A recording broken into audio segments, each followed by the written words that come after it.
BBC News, hello, I'm Eileen McHugh. Haiti's Prime Minister Ariel Henry has been banned from leaving the country as the chief prosecutor seeks charges against him in connection with the killing 2 months ago of President Jovenel Moïse. The president's death led to a political crisis and a dispute over the legal right to succeed him. Leonardo Rocha has the details. The move comes after Haiti's chief prosecutor asked Mr. Henry to explain his links with the main suspect of ordering the killing, Joseph Félix Badiou, who's on the run. He said that phone records show that the two men spoke twice just hours after Mr. Moïse was killed by a group of heavily armed mercenaries. His death at his private residence in a suburb of the capital, Port-au-Prince, came as Haiti struggled with the economic impact of COVID and faced an unprecedented crime wave.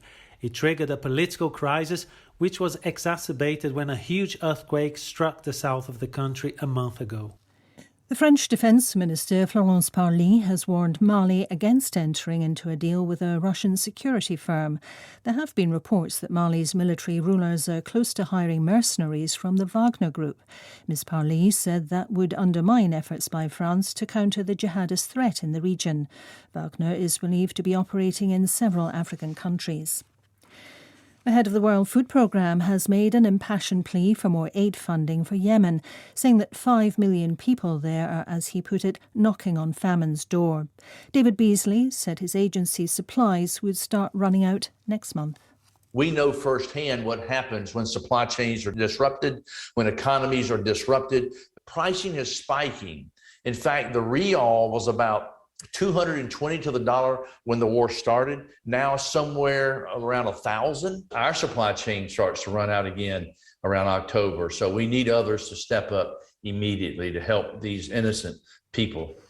The humanitarian response plan for Yemen is currently underfunded by $2.5 billion, 6 years into the civil war. The plane maker Boeing says it expects it will take another 2.5 years for the aviation industry to return to pre-pandemic levels. It says long-haul international routes will take the longest to recover, partly because of government restrictions. Jonathan Josephs reports. The world's airlines are expected to have lost more than $150 billion by the end of this year because of the pandemic. Nonetheless, there is optimism for the long term for an industry regarded as crucial to the global economy. Boeing's 20-year forecast increases the amount of new commercial planes it says the world needs to more than 43,600. That will be driven in part by airlines wanting more efficient planes to help tackle climate change. Jonathan Josephs reporting. World News from the BBC. Within the past few minutes, it's emerged that Haiti's Prime Minister Ariel Henry has sacked the chief prosecutor who has sought to charge him in connection with the murder of President Jovenel Moïse in July.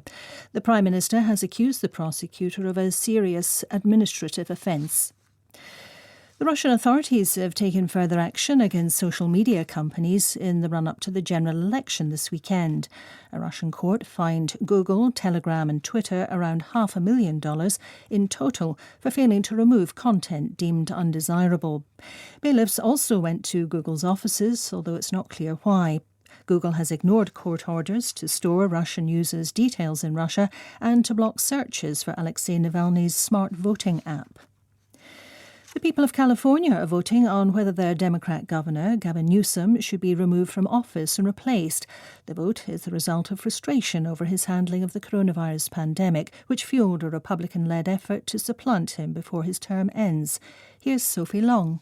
If you just look at the sheer numbers here in California, registered Democrats outnumber registered Republicans by 2 to 1. So this election is really about turnout.